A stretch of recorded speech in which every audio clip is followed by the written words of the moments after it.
most isolated, barren landscapes on Earth. It's difficult to believe that any empire would want to invade it, and yet it's become the unlikely target and obsession of some of the world's greatest empires and superpowers. In 1839, up these city walls above Kabul marched red-coated veterans of Waterloo. In 1879, Highlanders charged to the sound of the bagpipes. In 1979, Russian special forces swooped over these hills in their helicopters. And in 2001, an American-led coalition invaded Afghanistan. Each of these invasions has ended in tragedy and humiliation, and each has sparked a fierce Afghan resistance. We have never ever liked to be conquered. It's really easy to get into Afghanistan. It's just getting out part is very difficult. Don't go into Afghanistan and get whatever you do involved in a tribal war. Starting with the British invasions of the 19th century, how has this history forged the Afghanistan of today? And what is it about this place and the paranoia and aggression of empires that has created repeated tragedy? In these two films, I want to explore what dragged these great nations into Afghanistan and why they found it so difficult to leave.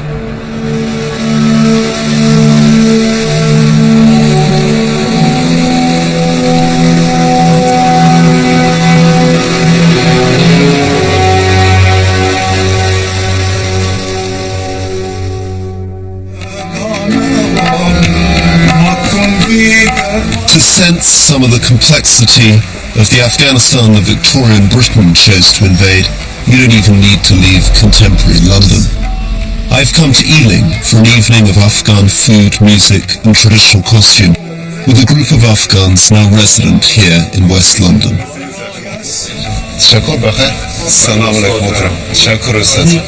In this room, a dizzying array of ethnic groups.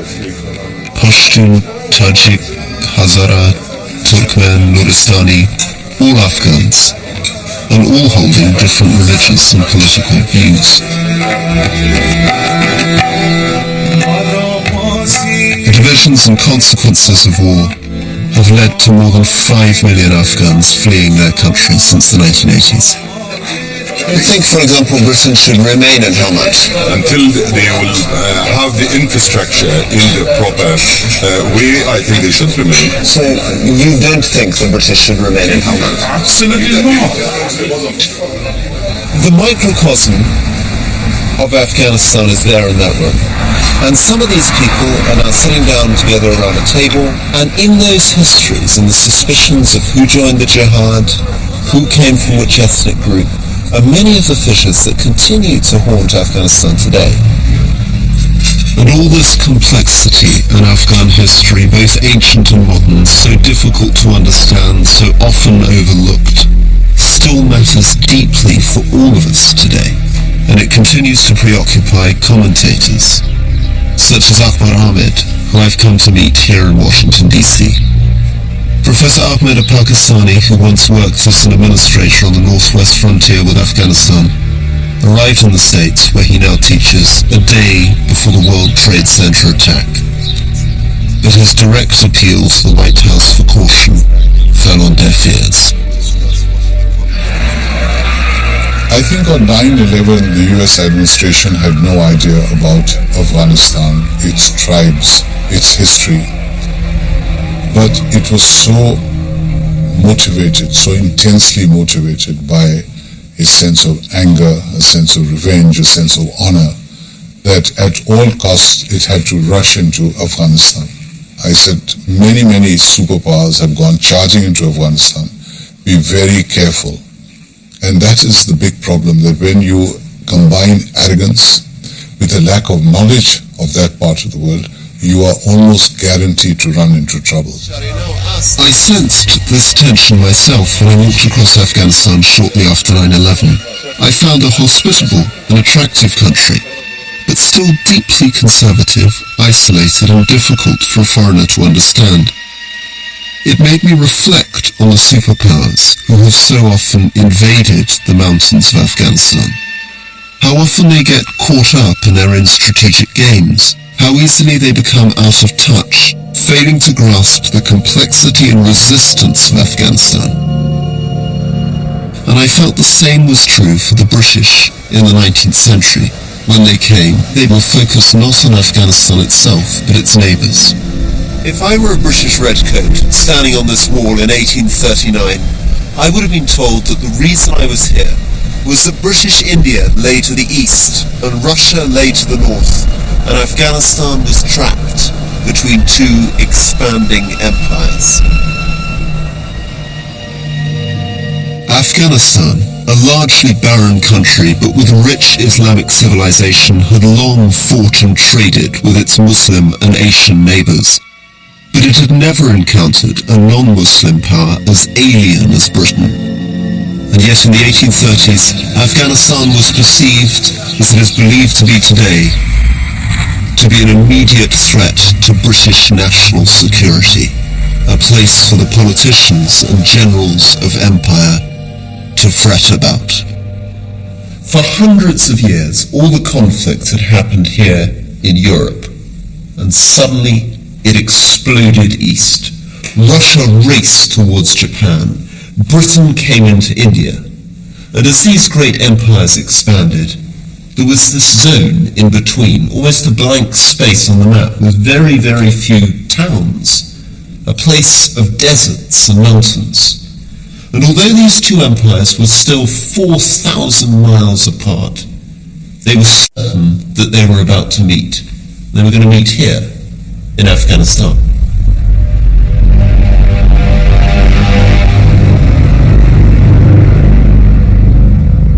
As Britain and Russia stretched and flexed, Afghanistan, one of the most remote and impoverished kingdoms in the world, found itself sandwiched between two empires who both claimed, at least, to be its friend.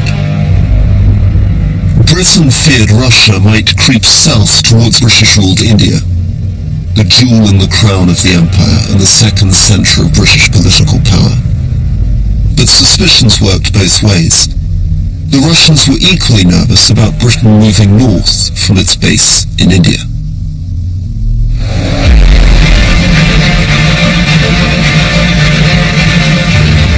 Sensing that these two empires would collide in Afghanistan, the British government was hungry for intelligence on this blank space. A spy was dispatched. Alexander Burnes, a man I believe to be one of our greatest ever political officers. This is not a man actually in fancy dress. He's in disguise. One of dozens of British officers who made their reputations doing journeys which were almost suicidal. Burnes was one of the very first to study Afghanistan for British intelligence. His spying mission was both extraordinary and brave. In 1831, travelling undercover in disguise, he surveyed the route all the way from India through Kabul to Bukhara and produced the first detailed accounts of Afghan politics. He set off with no protection into one of the most dangerous and unknown parts of Asia, a place where his predecessors had been killed, where he was having to run the gauntlet of slave traders, where he was a Christian moving through some regions which were fanatically Muslim and which were famous for killing infidels, trying to rely all the way not on his sword, but as he says in a letter to his mother, on his languages, on his charm, on his politeness.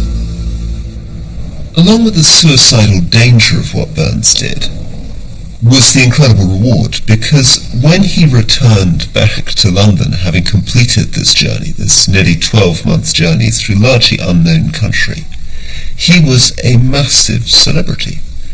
He returned 28 years old, had an audience with the king, was made a member of the Athenaeum Club, got a gold medal from the Royal Geographical Society. And the book Burnes wrote, Travels to Bukhara, became an overnight bestseller. But although it gave Britain a unique insight into this largely unknown land, according to historian William Dalrymple, his visit also terrified the Russians and had an unanticipated counterproductive effect.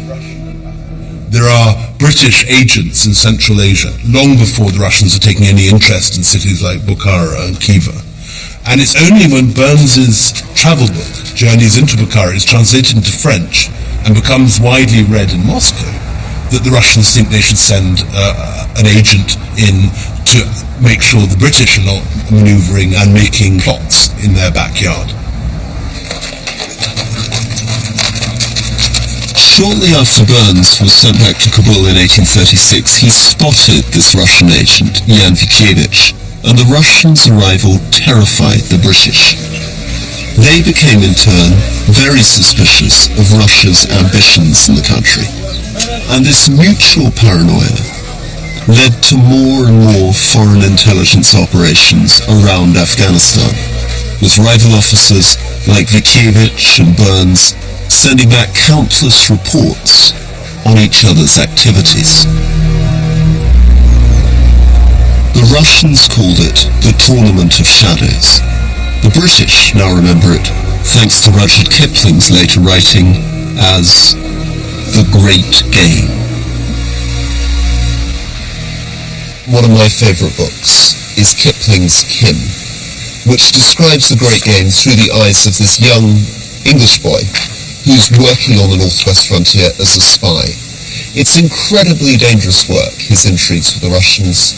He's a secret agent, he's deniable, he's at arm's length from the British government. But of course, this was a game that had two teams, and on the other side, the Russians. Men like Vikievich, travelling into Kabul, developing relationships with the Afghan king, returning with his own documents and maps, the beginning of a whole tradition whereby whenever the British saw a Russian painter turn up in the city, a Russian hunter turn up on the frontier, they would immediately assume that this was a double game of espionage. It was all these fears and suspicions of empire that were to turn Afghanistan into a battleground, according to Britain's former ambassador to Moscow, historian Sir Roderick Braithwaite. They thought that the Russians are getting their agents into Kabul and we must forestall them. We've got to do something here. These Russians allegedly coming over the frontiers. And of course the Russians had a mirror image view of us. They saw our agents penetrating north of Afghanistan into areas of Central Asia which they thought were their interest. They believed that these guys would come with propaganda, Islamic propaganda, weapons, money, and stir up these places against the Russians. So they were as terrified as we were.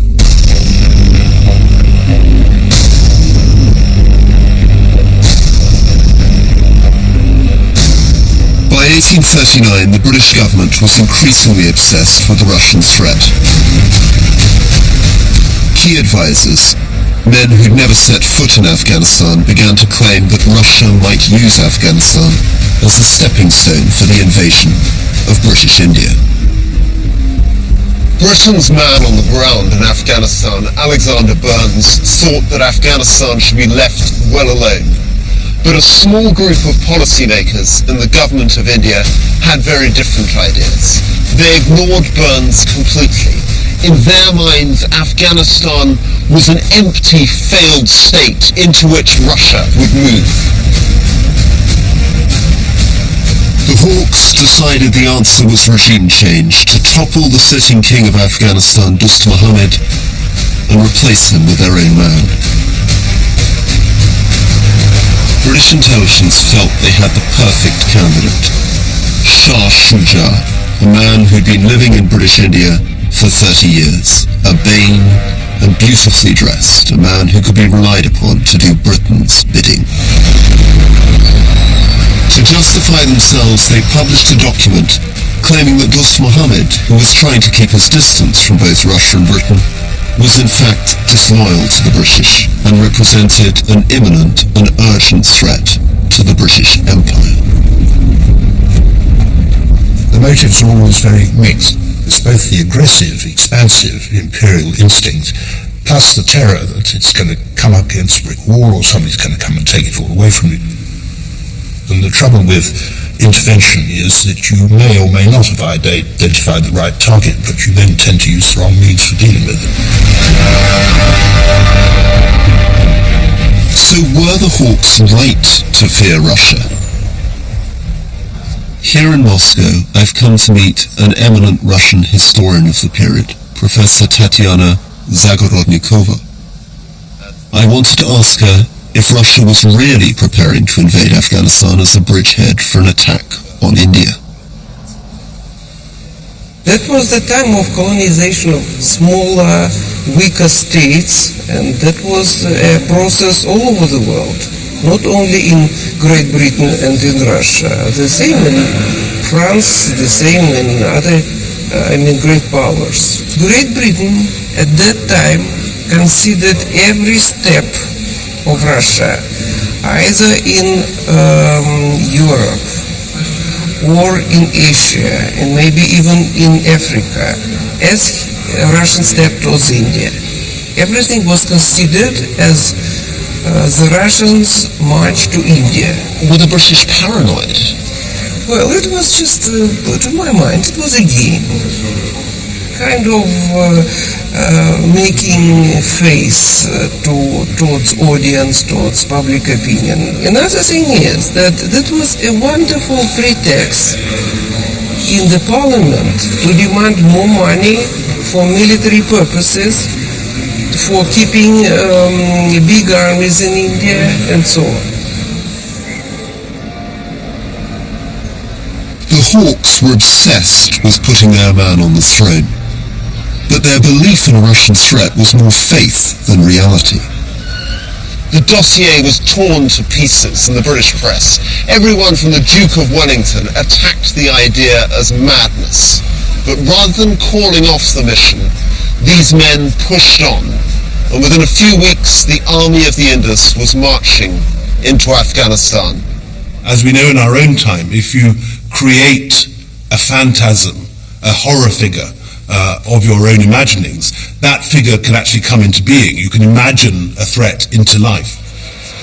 Just like the neocons had wanted to topple Saddam Hussein long before 9/11, and 9/11 gave the neocons the excuse they were looking for. In the same way, the Hawks, the Russophobes in the British establishment in Simla and in Calcutta had been wanting to preempt the Russians in Central Asia.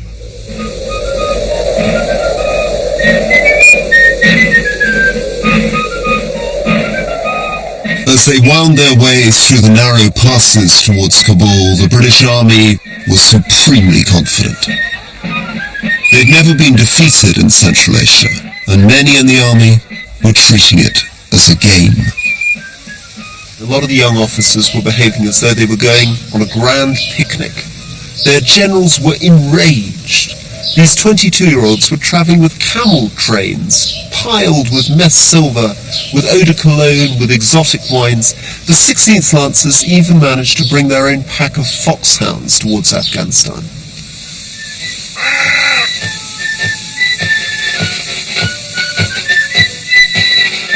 The army of the Indus arrived in Kabul in April 1839, and as they swaggered into the city, they had little idea of the horrors ahead.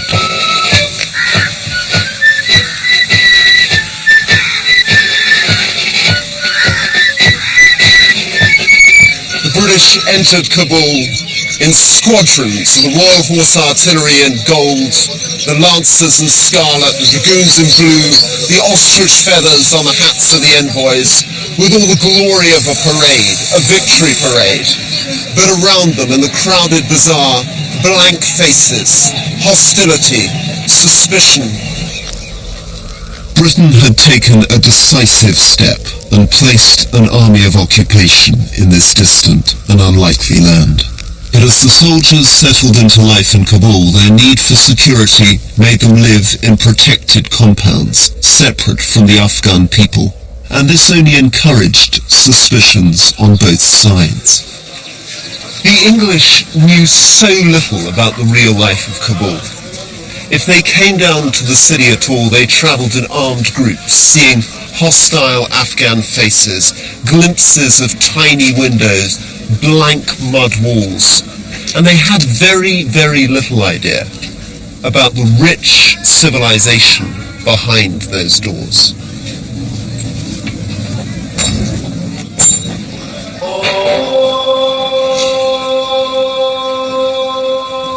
Largely hidden from and totally misunderstood by most British troops was a culture of extraordinary richness. A culture of calligraphy, miniature painting and poetry, with sophisticated Afghan forms of law, government and patronage.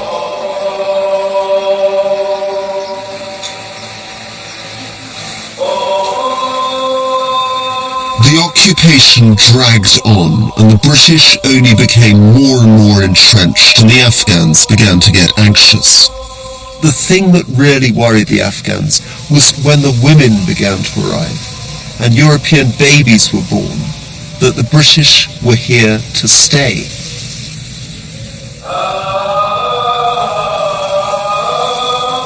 The British and the towers of their fort, and the Afghans gazing back at them from their family compounds, began to look at each other with deepening mistrust and incomprehension.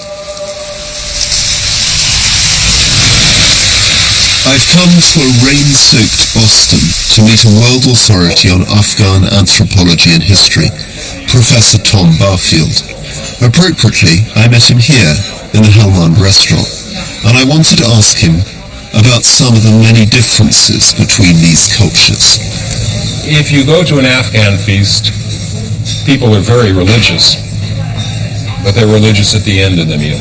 You thank God for having eaten a wonderful meal. As one of my Afghan friends said to me, "Why do you Americans pray before the meal? You haven't eaten it, you have no idea whether God deserves the praise or not, or the host." But the lesson that I took from him is that we foreigners are too keen to praise the fact that the feast is here, and the Afghans say there's one more step. Let's eat the feast and decide whether it deserves it. So the Afghans tend to look more at the outcome than at the intentions. And that logic appears to apply to how Afghans choose the perfect leader. The ideal ruler says to the Afghans that without me, these foreigners would invade and occupy our country. Without me and my skill, Afghanistan would not be independent. I am defending a Muslim nation. At the same time, he turns to the foreigners and says, only I can keep control of the Afghans, and I can only do that if you send me money and weapons. By 1841, Britain's choice of ruler had proved a disaster. Once Shah Shuja was on the throne, Afghans quickly saw him as weak, as corrupt, and worst of all, as a puppet of a foreign, non-Muslim government. In a courtyard in Kabul, I asked Afghan academic Omar Sharifi about how Afghans perceived Shah Shuja. When Shah Shuja came in his era as a king, the tradition was like you mint a coin with a poem that describes who you are and what you mean. I am Shah Shuja, the great king, and I will rule, the one who rules from the depth of the sea all the way to the height of the skies. Afghans saw that in the bazaar, in the market. They've changed the poem, and the poem says, this infidel Shah Shuja, he's nothing but the light of the eyes of the lords, which is the British, and Burns, which was Alexander Burns. If you're an Afghan seeing a red-coated British soldier in the street, what would your reaction be? But the Afghans saw a bunch of people in red coats, muskets on their shoulder. They do not look like them, do not talk like them, do not think like them. How they can live when they see the foreigners, the British, walking in the streets. And they are not Muslims. Nobody really knew what was happening in Afghanistan. Optimistic British officers felt that with a bit more time and a bit more money, they were going to be able to win. And suddenly, when rumours began to spread through the tea houses and the bazaars that British officers were interfering with Afghan women, a match had been lit, which would spark an insurgency. Suddenly, up and down the country, Afghans began to feel that their culture had been insulted, that their king was only a puppet, and that they needed to fight for Afghanistan and for Islam against a foreign military occupation.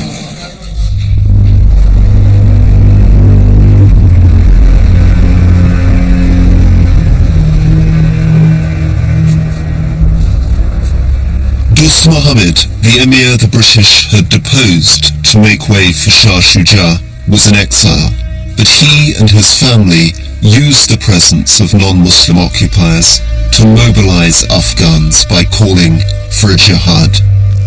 And for many Afghans, this action was the birth of the modern state of Afghanistan, the moment around which they united as a nation.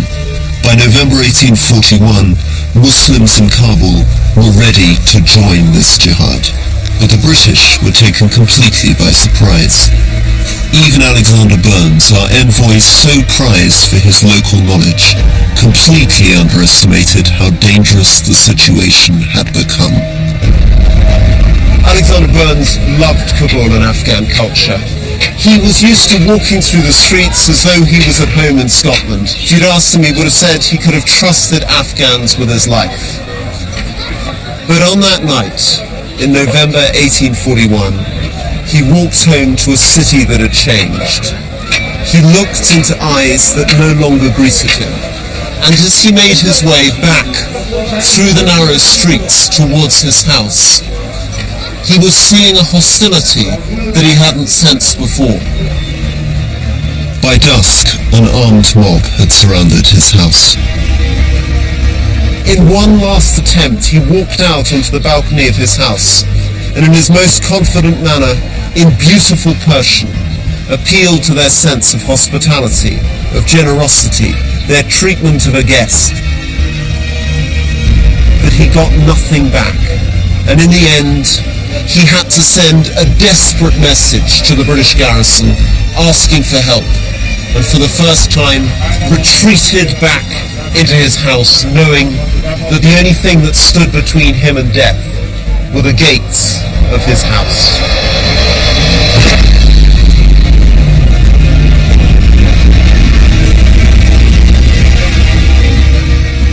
Burnes's home, his paradise where he'd entertained for so long, the Kabul that he loved, had become a death trap.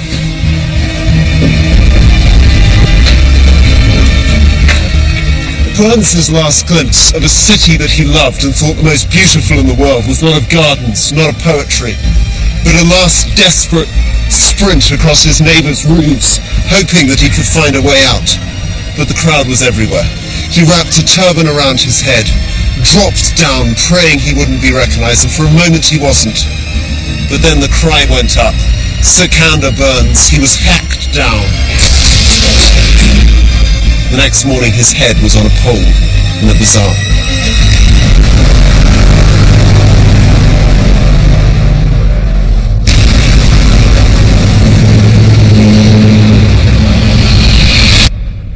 The day before Burnes's death, the British had been congratulating themselves on the peace and tranquility in Afghanistan.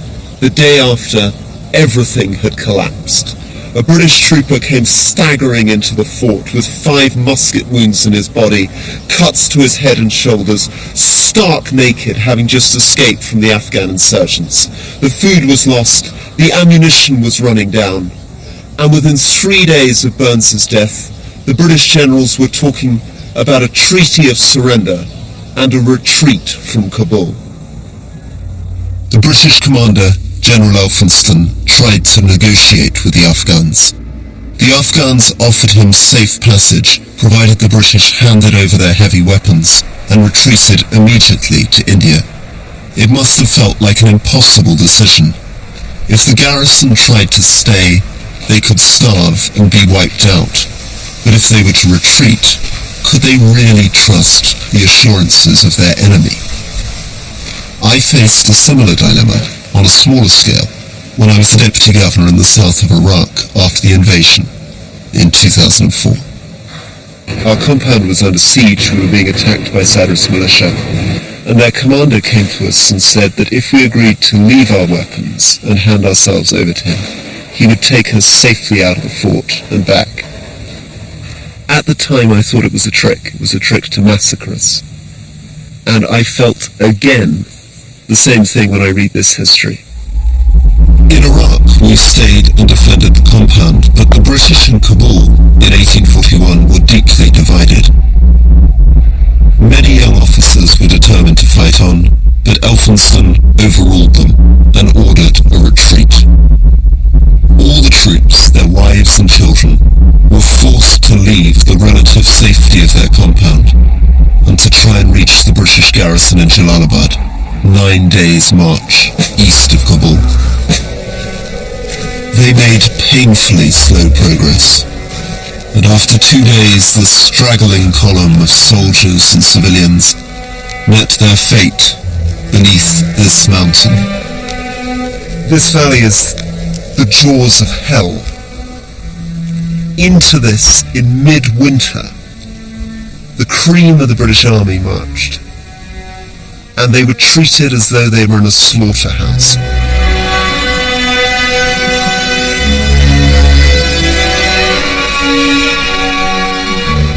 By the time they reached this valley, Horde Kabul, they had spent 2 nights out in the open in 3-foot snow in temperatures of -15 without tents, waking up to discover frozen corpses around them.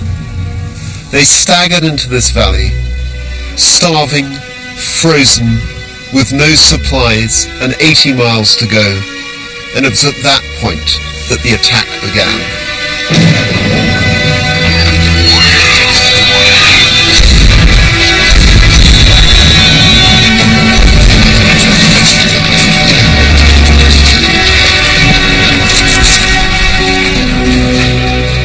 Behind every boulder was an Afghan with a musket, taking careful aim, able to pick off individually 3,000 people and kill them as they made their way through the valley.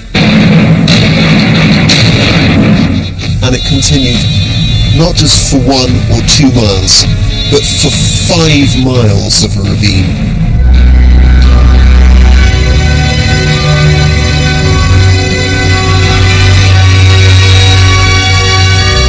By the time they reached the end of that valley, 90% of the British Army had been extinguished.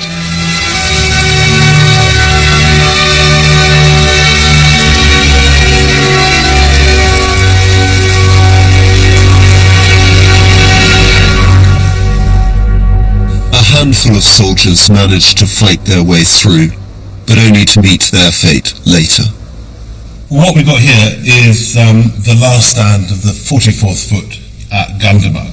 50 men make it to the village of Gundamuk. They stand on this low hill and they have run out of ammunition. They're relying only on their bayonets. And the picture we see here is half of them are dead and the Pathans are about to close in and end it with their swords. Of the 17,000 men, women and children who'd set out 9 days earlier from Kabul, only one made it to the British garrison in Jalalabad. One man has made it on from there. There's Dr. Bryden. And in this picture, Dr. Bryden is sitting on his old nag, about to collapse. And he is seen limping towards Jalalabad. And they assume he's only the first of thousands of troops to make it through. And the gates are opened and a party is sent out. And they realize he's the only one. And that night the commanding officer orders the bugles to be sounded all night. The wind was blowing very strongly that night. And rather than billowing out into the plain of Jalalabad, it blew back into the town. And he said that the noise of the trumpets echoing amid the wail of the winds sounded like an elegy to the dead army. The British Empire never had and never would experience a defeat like it. First Afghan War was a major event for the Afghans. We always see it through our perspective as the great imperial disaster. But for the Afghans, this was their Trafalgar, their Battle of Britain, their Waterloo, all in one. They were the only non-colonial power to see off a modern westernized army in the 19th century. On the sort of magnificent scale that they did, and completely destroy an entire Victorian army at the very peak of Britain's power. For Afghans, this had confirmed that they were a warrior nation, one even capable of seeing off a great power like Britain. But Western historians point to another legacy that resonates today. The first time there's really a feeling of jihad inside Afghanistan is the first Anglo-Afghan war. After that, it never really goes away. Beginning with the British invasions, Afghans begin to perceive themselves as fighting an outside non-Muslim world. Now, they had known this before. When they raided India, that was jihad. You know, you got to go into infidel lands and take home a lot of good stuff. But inside Afghanistan, you couldn't do jihad. Now when these foreigners invaded, people would say, yes, we're fighting non-Muslims.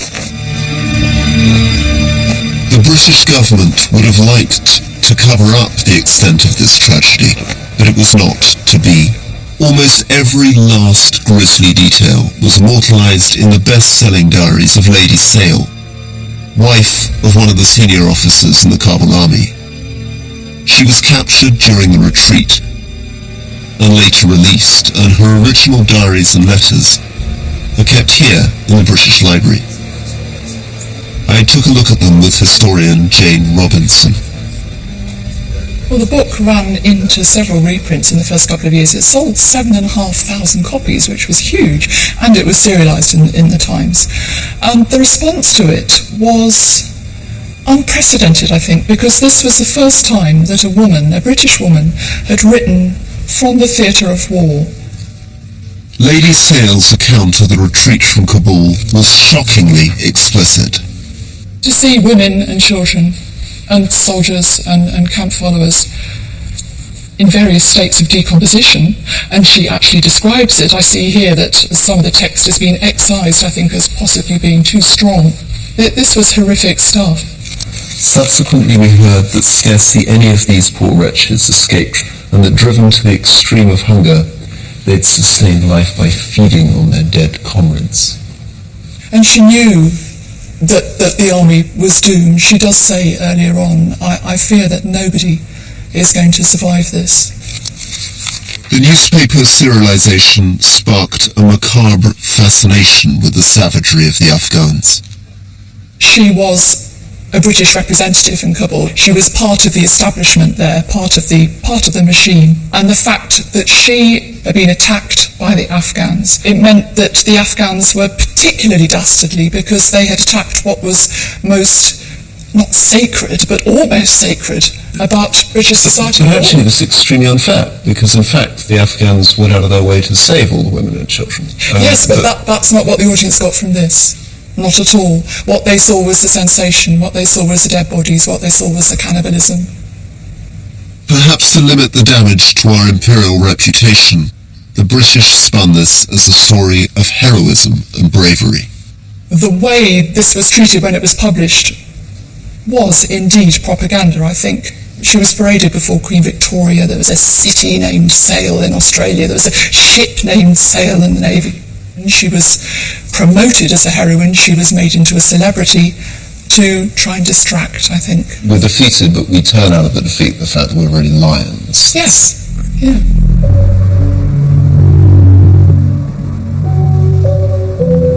The British Empire had been humiliated, and the defeat was seared into our historical memory, creating a view of Afghanistan as a graveyard of empire, an unconquerable land. But that's only part of the story, because later that year, the British sent an army of retribution, which sought savage revenge for its losses and razed to the ground Kabul's historic bazaar. But having dealt the Afghans a punishing blow, instead of occupying the country, they ended the First Anglo-Afghan War with a deal. At this point, they announced, now we're going to withdraw. But now you can see that if we want to come back, we can do it. You guys have not defeated us militarily. Now we need to cut a deal. And they take Dost Muhammad, the ruler that they had dispossessed. They say, okay, you can go back again. So it's like Dost Muhammad Part 2, but he tells the British, I understand your needs, you must understand mine. and the two sides come to a modus vivendi. So yes, the Afghans can claim a great victory, but on the other hand, the ruler that they've put back in power understands what Britain needs to such an extent that when the mutiny occurs in India in 1857, so-called Sepoy Rebellion, and the Afghans are urged to march on Peshawar to ally with the rebels, Dost Muhammad says, no, I've signed an agreement with the British, and besides, I think they're going to win. The Afghans took enormous pride in their resistance to the British, and the political settlement led to a period of confidence and relative stability, during which time the British and the Afghans treated each other with a wary respect. But the rivalry between Russia and Britain only continued to intensify.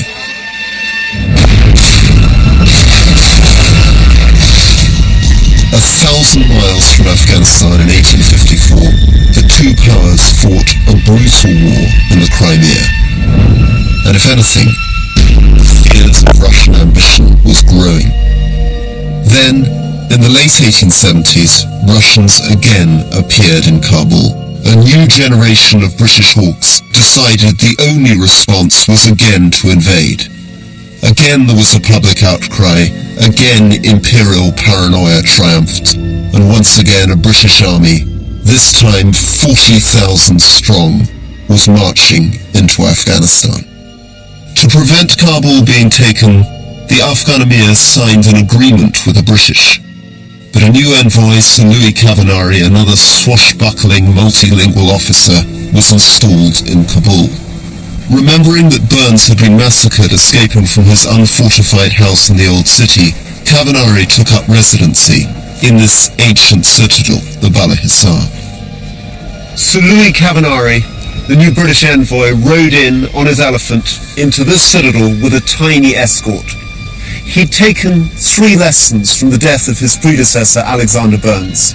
Always live within the fortified citadel, don't come in with a large army of occupation, and never touch the local women. But despite all his care, he was soon hearing rumours that the Afghans wanted to kill him.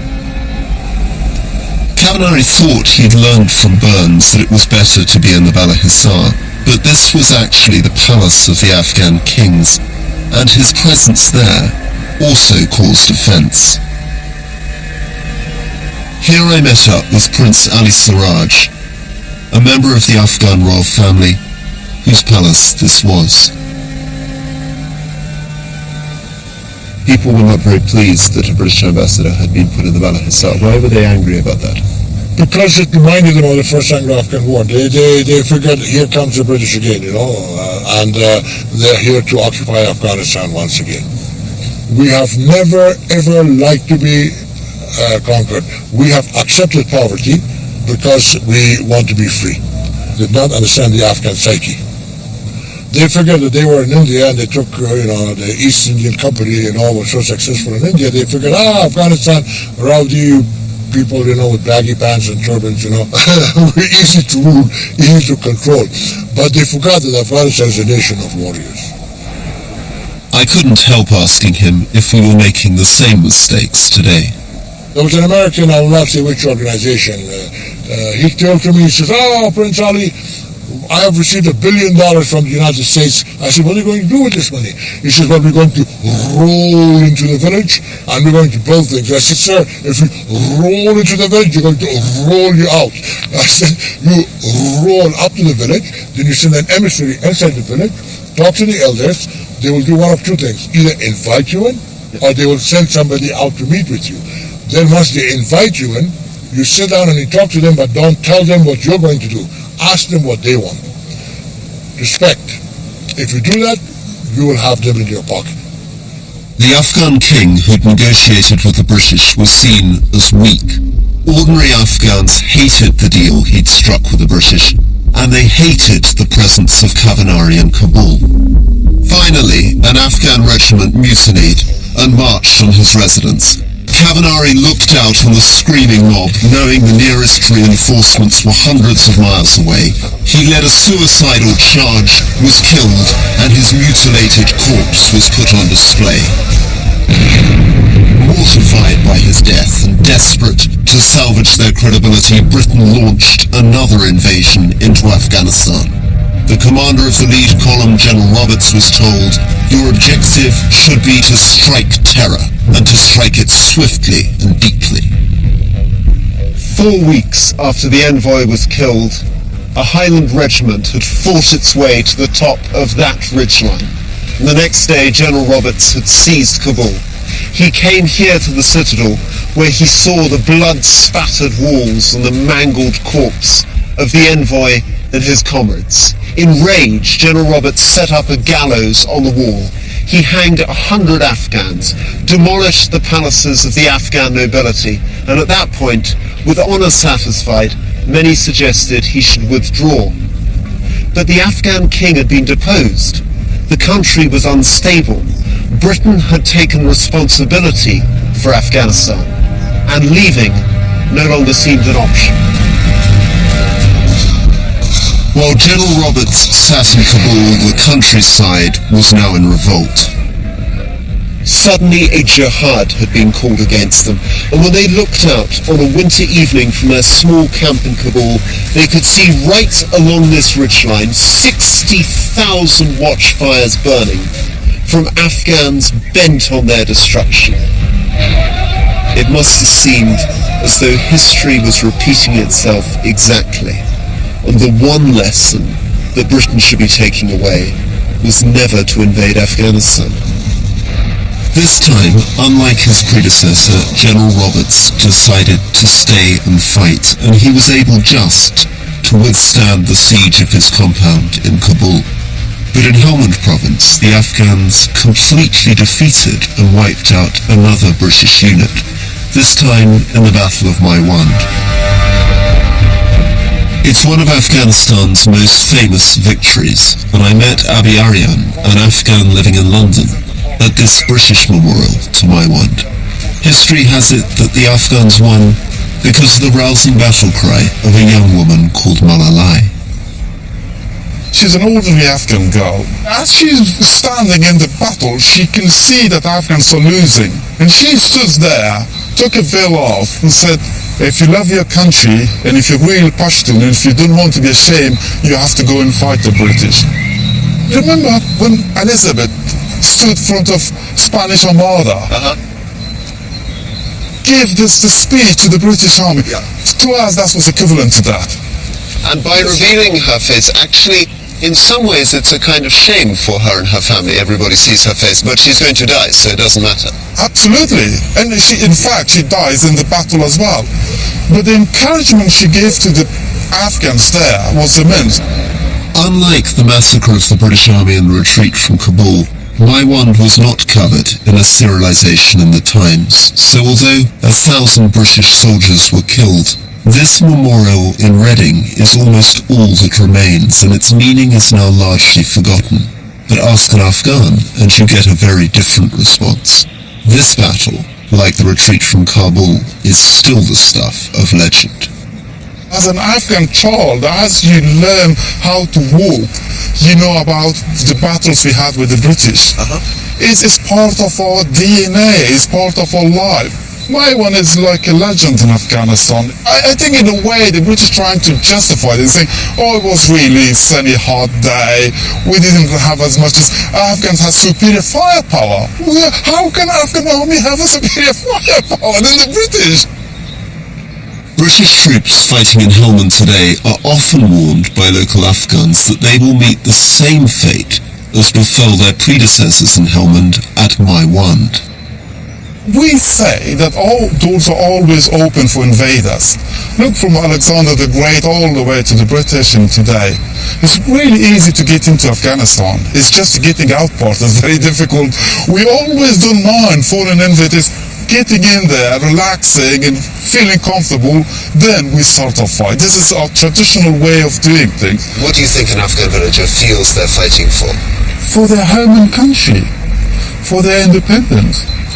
They don't like foreign invading army to come through their villages. To do it with your mighty force and show, look, I'm here, I'm going to provide you peace and security, this is a joke. Honestly is. Because nobody believed that. Afghans wouldn't accept that. How can somebody bring peace with a gun and weapons? You can't do that. 1,000 British soldiers had been massacred at the Battle of Maiwand. The war was turning against Britain, but the response this time was immediate. There followed one of the most celebrated marches of the entire Victorian era. General Roberts, with an elite band of Gurkhas and Highlanders, set off from Kabul through unknown territory with no support, 320 miles in 20 days in 100-degree heat, arrived safe at Kandahar and won a decisive victory that brought the Second Anglo-Afghan War to a close.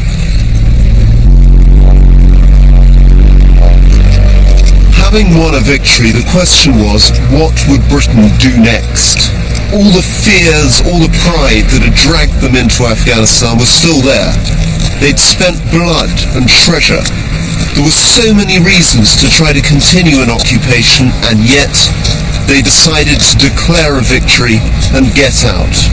And this is because, despite all these fears, the British Empire had a lot of people who knew the region well, who spoke the languages well, who understood their limits, who understood that it couldn't be done. And nobody summed it up better than General Roberts himself. He said, "We have nothing to fear from Afghanistan, and offensive though it may be to our pride, the less they see of us, the less they will dislike us."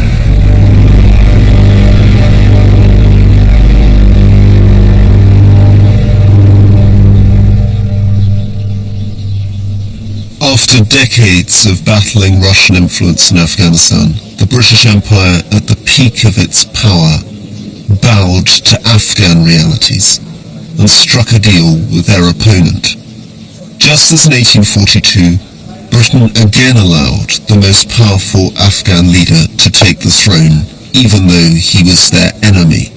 Abdurrahman was an ally of the Russians and had been living on Russian soil, but he was the only man who seemed to have the support and authority to control the country. It's as though after 10 years of fighting the Taliban today, the United States and their allies left Afghanistan and put the Taliban back in charge. This extraordinary gamble paid off. For his part, the new king Abdurrahman demanded a massive subsidy and no internal interference in his country. In return, Britain got control of Afghan foreign policy, and most importantly, Abdurrahman did not allow the Russians to threaten British India. For Britain, it was a perfect solution.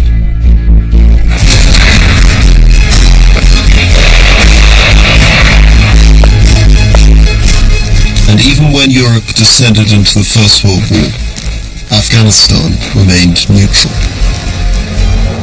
But this would change in the aftermath of that Great War, as the great powers of Europe met here in Versailles. Here empires were broken up, new nation-states were created, and Afghanistan, although excluded from the negotiating table, had its own ambitions. For the first time, Afghanistan, so often on the receiving end of British firepower, itself became the principal aggressor. The new king of Afghanistan saw Britain, exhausted by war, facing unrest in India. He called another jihad, took his chance, and invaded British India through the Khyber Pass.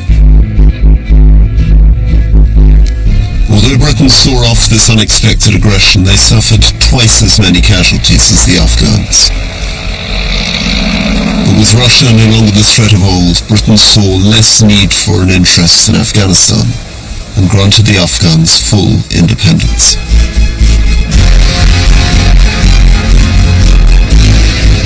But what Afghanistan did with that independence was the opposite of what the British expected. The new king, Amanullah, revealed himself to be a modernizer. The British policy was really to keep Afghanistan locked in the Middle Ages. The last thing they wanted was Afghanistan to change and modernize. And then suddenly, In 1919, modernity came.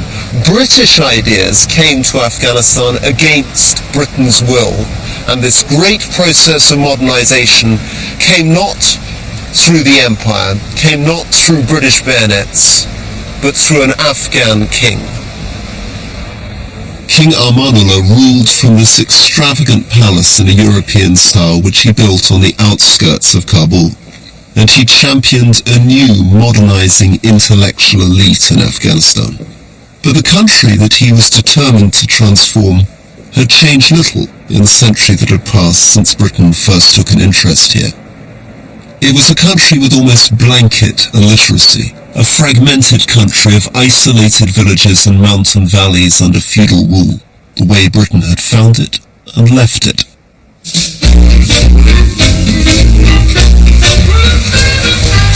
Dreaming of modernity in 1927, Amanullah embarked on a grand European tour, the first such trip by an Afghan ruler.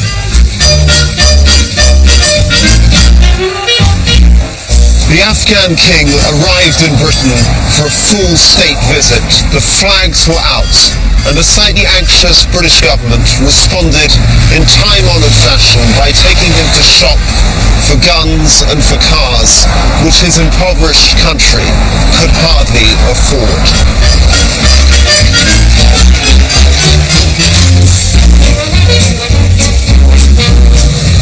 And when he toured the Rolls-Royce factory, he bought a fleet of cars to take back home. It started a long love affair between Afghan royalty and Rolls-Royce, and this car was later part of their fleet, now owned by businessman Richard Rainsford. For an Afghan, possessing this car really shows that you're part of an international group. You're no longer part of an isolated country at the other end of the world. Well, that's right. He was a very sophisticated man. When he went to Europe in 1928, he was not just looking for Rolls-Royce cars. He was looking really to means to be inspired by the West, how he could modernize his very backward country. And therefore the Rolls-Royce trip to the Derby Works was part of that overall quest for inspiration and for modernization.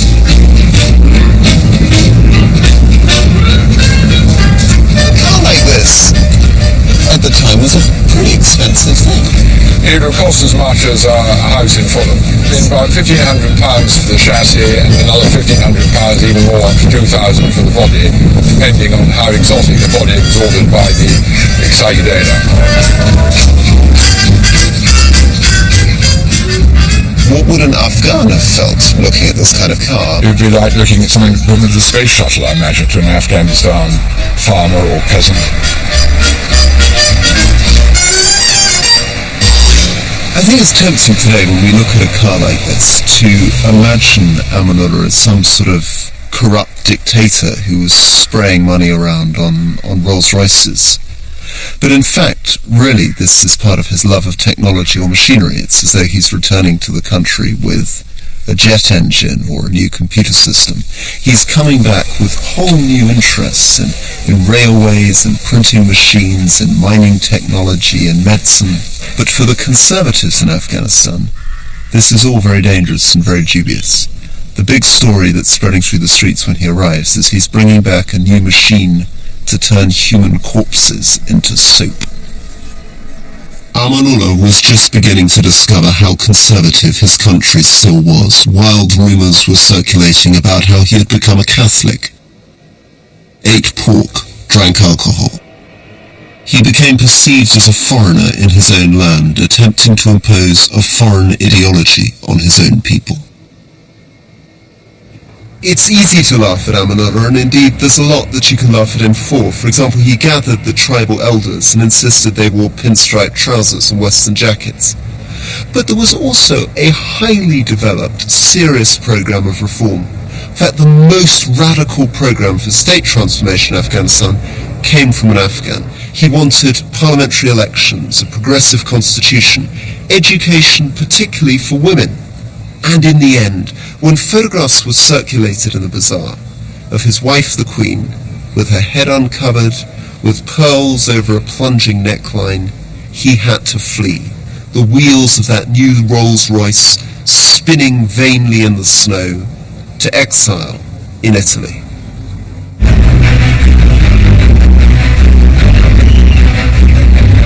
It is ironic, when today we're concerned with a powerful hold of Islam and the problems of establishing democracy in that country, that the only attempt in this whole period to modernize and democratize Afghanistan didn't come from British rule, but from the Afghans themselves. So why did the British go into Afghanistan in the 19th century? It wasn't really about Afghanistan in the end. It was about the fears of empire, fear of empty space, fear of the Russians, fear in the end about their own credibility, their pride. In the second film, two superpowers come calling. And these armies invade Afghanistan not just to protect their selfish strategic aims, but also with the objective of bringing profound social change and reshaping Afghanistan more in their own image. And the result, for the people of Afghanistan and their invaders, was to be even greater horror and tragedy. If you were going to pass a message to the American and British troops today, what would you say to them? Быстрее вернуться живыми и здоровыми домой. سر اسلام هر فکر تا که زنده هستی شما جهاد کنید ما میکنیم